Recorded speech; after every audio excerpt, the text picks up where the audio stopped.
The news on NTA International. I am Comfort Amadu. Let's bring you the headlines. Counting of votes commences as INEC conducts off-cycle elections in Bayelsa, Kogi and Imo states.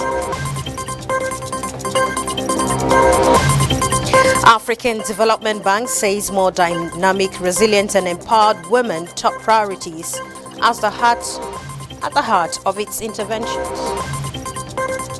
And AU warns that violence in Sudan verges on pure evil.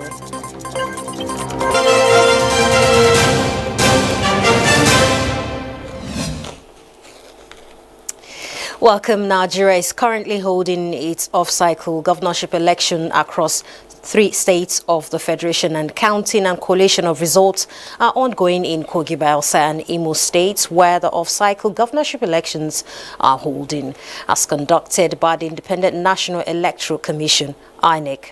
Correspondents report of mainly peaceful conduct of the poll with turnout moderately impressive. This is a miracle ward of Collation Center in the Siala, Ibano local government area of Imo State, as at the time of this report, 12 out of the 18 polling units of a miracle ward have turned in their results for collation. Also, this counting of votes at Ward 3 unit of Eliberi in Eke More local government area. Our former President, Dr. Goodluck Jonathan, has expressed concern over the conduct of off-cycle elections in Nigeria, and the former President, Bayelsa State Governor Durodi, and former Minister of State, Petroleum Resources, who is also the APC candidate, however, commend the Independent National Electoral Commission, INEC, for the coordinated and orderly conduct of the election. Ebinimi Zitimiola brings us a compilation of the election in Bayelsa State. The former president of Nigeria, Dr. Goodluck Jonathan, alongside his wife, cast a ballot in Ward 13, Unit 39, Otweke, Ogba local government area, where he expressed concern over off-cycle elections in Nigeria. If we continue with this trend of off-season elections, based on the interpretation of our laws by the judicial officers, it will come to a time that the presidential election in Nigeria may be off-season. I will use this unique opportunity to plead with the National Assembly that we need to block these off-season elections.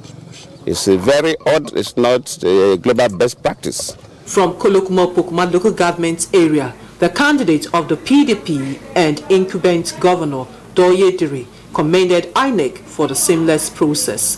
Very seamless, very fast.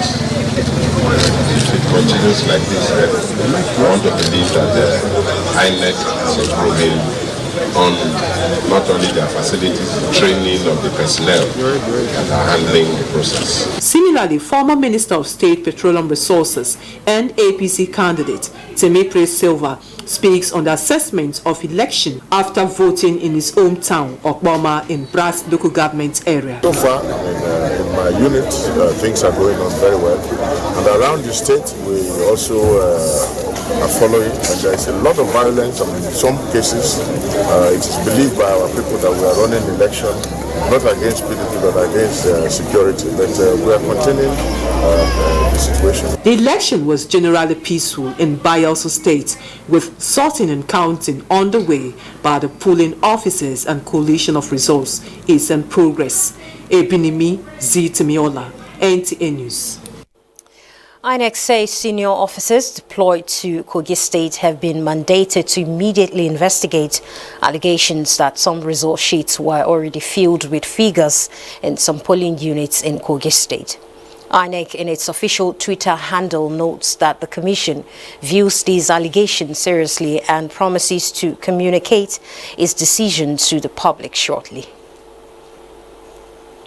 Meanwhile, TAF Africa governorship election observers have commended the early arrival of INEC officials at most polling units in Bayelsa, Kogi and Imo states. They gave the commendation during its midday situation press briefing in Yenagua. Doris Akumoye reports. TAF Africa observers say out of 90 observers deployed in 90 polling units were registered persons with disabilities across the 3 off-cycle states. 80% of persons with disabilities were allowed to exercise their priority voting rights, 75% in Imo and 67% in Bayelsa State. According to them, assistive tools, braille ballot card, magnifying glass were reported to have been deployed in 30 polling units. Kogi State has 67%, in Bayelsa 77%, while Imo had 55% out of the 30 polling units. The focus is on evaluating the compliance of independent National Electoral Commission with the provision of assistive tools as mandated by the Electoral Act and gauging the overall experience of voters with disabilities at the polls.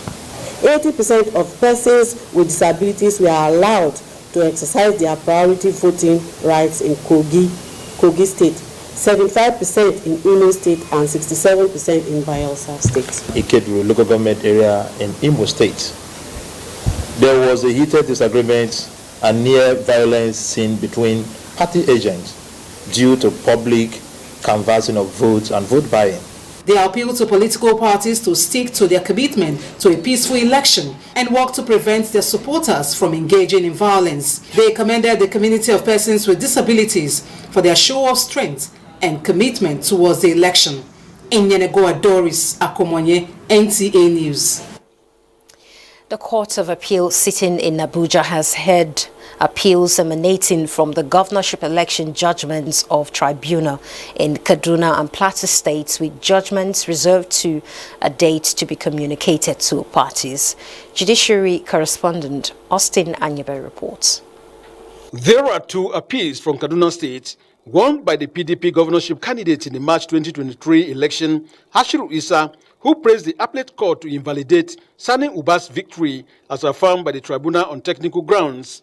The second is a cross appeal by Governor Sani challenging the alternative ruling of the tribunal which favor Ashiru, where it ordered a supplementary election in 22 polling units whose votes were invalidated. Counsel to the parties adumbrated on a brief of argument in their final addresses, highlighting key issues before the justices for determination, particularly as they relate to the non-compliance with the Electoral Act 2022.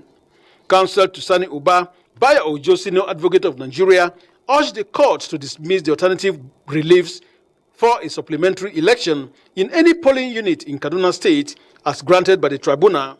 The court have argued it and we'll let the court do its job. Everything is in the court, we've argued. So the court will take its issue. We adopt all our positions and the positions have been adopted. We will not want to speak more than this because it is within our teachings that we don't talk about matters that are in court, but it has been adjourned for judgment. So reserved for judgment, we will wait for the judgment day. In another appeal filed by the APC governorship candidate in Plateau State, NTAi Wada, heard by another panel of justices of the Court of Appeal, the appellant praised the court to set aside the judgment of the tribunal which affirmed the election of Governor Caleb Motuang and declared him winner on the grounds that the People's Democratic Party lacked structure and was not qualified to sponsor any candidate in an election. He also raised an allegation of overvoting and non-compliance with the Electoral Act 2022 during the conduct of the election. But counsel to the governor urged the Court of Appeal to affirm the judgment of the tribunal which upheld the election of Governor Caleb as he was validly elected by the majority lawful votes. Judgment is also reserved with a date to be communicated to parties. Meanwhile, the Court of Appeal presided over by Justice Moore Adumain affirms election of Sunday Marshall Katun of People's Democratic Party as senator representing Kaduna South Senatorial District. The three-member panel in a unanimous decision upheld the judgment of the National and State Assembly Election Petitions Tribunal in Kaduna, which had dismissed the petition of the Labour Party candidate Michael Ayuba Auta for lacking in merit. The appellants have a duty as petitioners to prove their case beyond reasonable doubt, and the tribunal was right in their finding that the appellants did not prove any of those reliefs they sought before the lower court. From the Court of Appeal, Austin Anyebe, NTA News. Nigeria is determined to present a strong position that will benefit the country at the forthcoming COP28 climate change conference in the United Arab Emirates. The federal government has constituted an ad hoc committee to harmonize Nigeria's agenda at the event. State House correspondent Abdurrahman Jibrila reports that Vice President Kashim Shettima tasked the committee to come up with a roadmap that will enable Nigeria to benefit maximally from its participation at the conference. The good news Nigerians are expected to hear from the forthcoming COP28 is the signing onto the battery energy storage system. At the event, which the Vice President said the proposal was a commendable initiative, as it offers greenfield opportunity for the energy sector to adopt green, affordable and accessible energy for Nigerians. The signing onto the Battery Energy Storage System Consortium, Vice President Kashim Shettima said, is part of strategies to get the technical assistance and funding opportunities. The main target is that we are trying to now have an energy, put an energy in the grid that will now help lights. Almost so that we're now going to now see power failure as a thing of the past. So what we are going to do is going to be like what we call UPS. Whenever there's so-called power failure, then something just takes off. So in essence, there will not be any power failure again once this is done. The Global Energy Alliance partnership led by Mohammed Wakil was in the country to support government in the energy sector, as the Battery Energy Storage System Consortium will provide a technology that will enhance the quality and quantum of power available in the country. And with the signing of the MOU with the consortium, Nigeria will be able to collaborate with other institutions such as the Africa Development Bank and other stakeholders to transform the country's energy sector.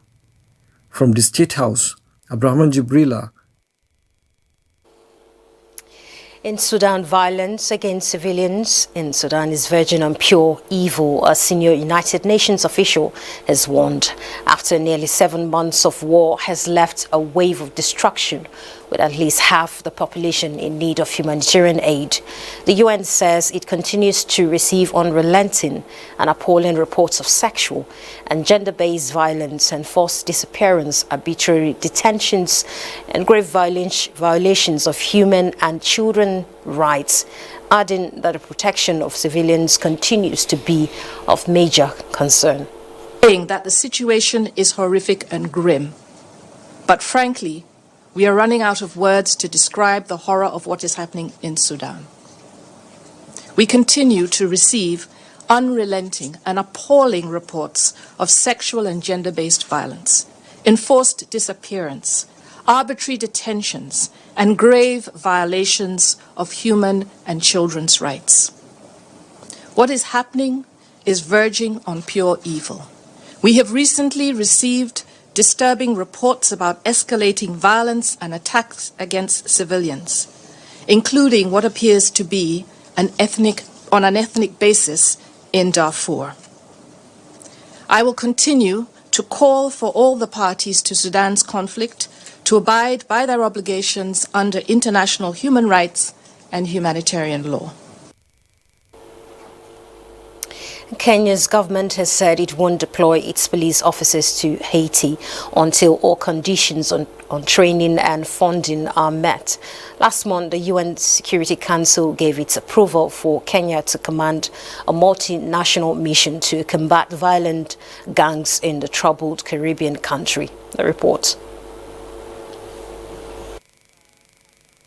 Interior Minister Kithure Kindiki told Parliament's Departmental Committee on Administration and Internal Security that unless all resources are mobilized and availed, troops will not leave the country. He said UN member states are securing resources and have identified how funds will be mobilized and made available to Kenya for the mission. However, it was not immediately clear when the forces will be fully trained and funded to allow for deployment or when they might be deployed. Kindiki also tweeted that the deployment of National Police Service officers to Haiti will neither compromise nor undermine the capacity and capability of the service to fulfill its mandate to secure citizens and their property. Meanwhile, Haiti is reporting a fresh round of gang-related killings and kidnappings as it awaits help. On Wednesday, Haiti's Superior Court of Auditors and Administrative Disputes said 5 of its employees were kidnapped in the capital, Port-au-Prince, forcing the agency to temporarily postpone all hearings. The court hopes that the civil servants who do not receive a salary that allows them to meet the financial demands of the kidnappers will be quickly released, it said in a statement. Also this week, the UN's International Organization for Migration says that nearly 2,500 people in the coastal town of Mariani, located west of the capital, were displaced by violence as gangs infiltrated previously peaceful communities. Nearly 200,000 Haitians have now lost their homes to gangs who pillage neighborhoods operated by rivals in their quest to control more territory. Many of the displaced are now sleeping outside or in makeshift settlements that are crowded and extremely unsanitary. The UN's Children's Agency says nearly 5 million Haitians are going hungry, partly because of the gang violence. Francis Udojo, NTA News. AFDB takes steps to close financing gap for female entrepreneurs. Details of this and more after this break. 3, 2, 1.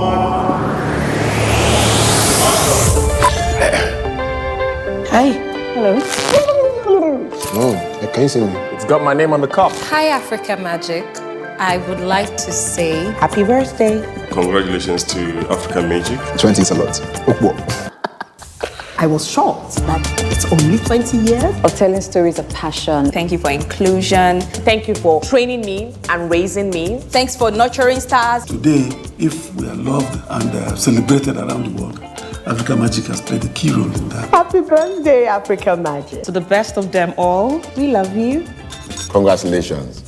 From Bright, Easy Gurugu, Badman Ball, Green Baby Hustler, Allah, Jimmy the Long Gone. Champagne.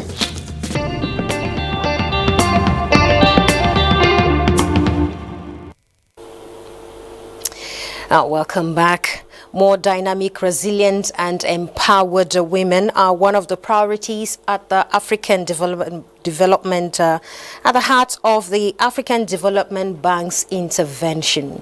Details shortly.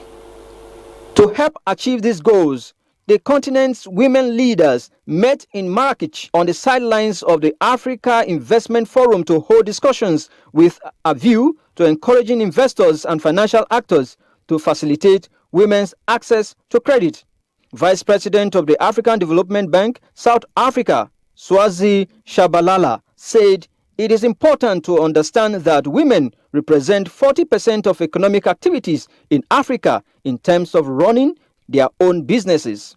She says what African women really need is support to scale up so that their efforts and businesses can be supported to grow. Vice President of the AFDB South Africa also stressed the need to utilize networking as well as existing opportunities such as the Investment Forum for Africa to help women take advantage of the opportunities that come their way. She said when the $5 billion from the bank is used up there will be more waiting for other women. The African Development Bank believes that the financing gap for African women entrepreneurs is in billions and billions of dollars each year and is hopeful that through innovation, more ideas and more money will be mobilized for African women entrepreneurs. Francis Udojo, NTA News. The Philippines says a Chinese Coast Guard vessel deployed a water cannon at a ship bound to supply provisions to military outposts near a disputed reef in the South China Sea. Manila's embassy in Beijing protested the latest action, with the Chinese Foreign Ministry, a Philippine government task force, said in a statement. China's Coast Guard said it has taken control measures against Philippine ships near the second Thomas Shoal after they entered without permission.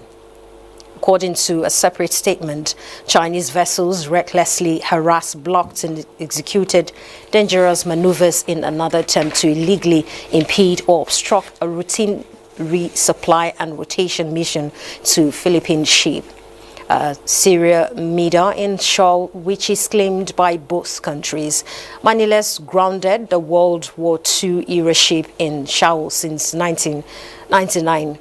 And the encounter is the latest in a series of recent incidents that raised tensions in South China Sea as Philippine president becomes more assertive against Chinese incursions in disputed waters.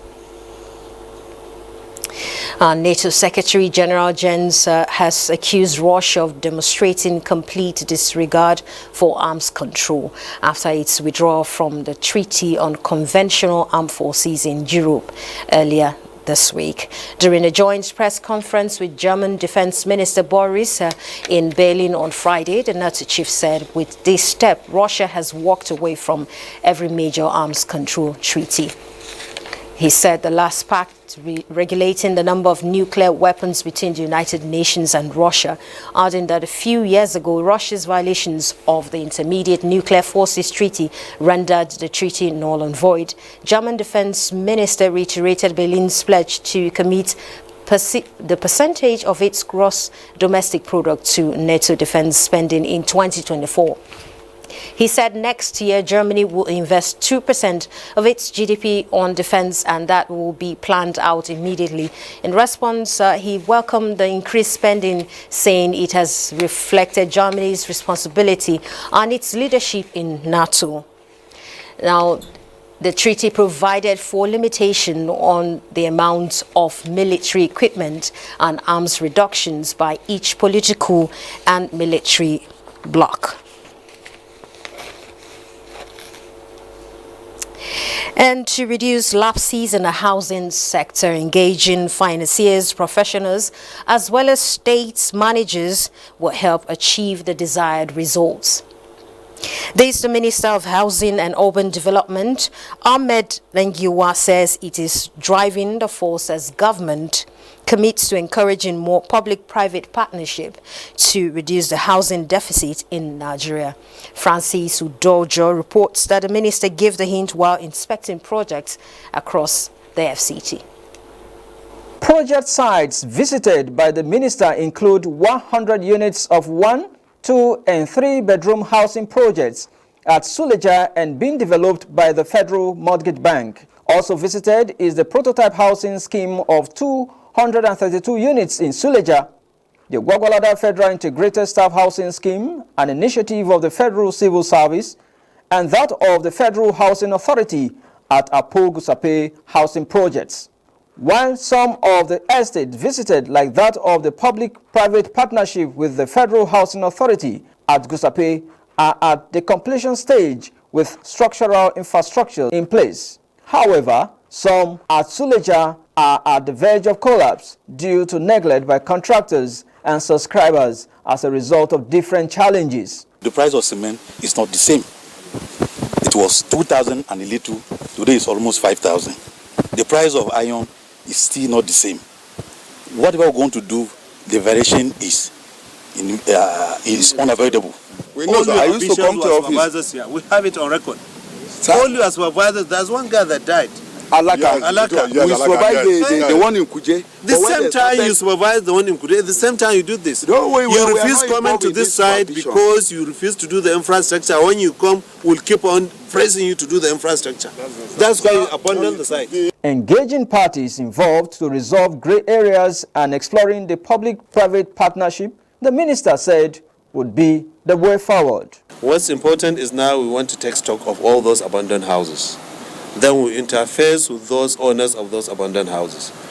Imagine that the houses that were built at that time, 4 million naira, 2 bedrooms, 6 million naira, 3 bedrooms, the one we have inspected with you. If you are to sell them now at the same price, people will rush at them. Though there are lots of abandoned projects across the nation, but one thing is certain, the government is ready to sit with contractors handling these projects to ensure its completion, just like this behind me. In Abuja, Francis Udojo, NTA News. Right next is weather focus for Sunday.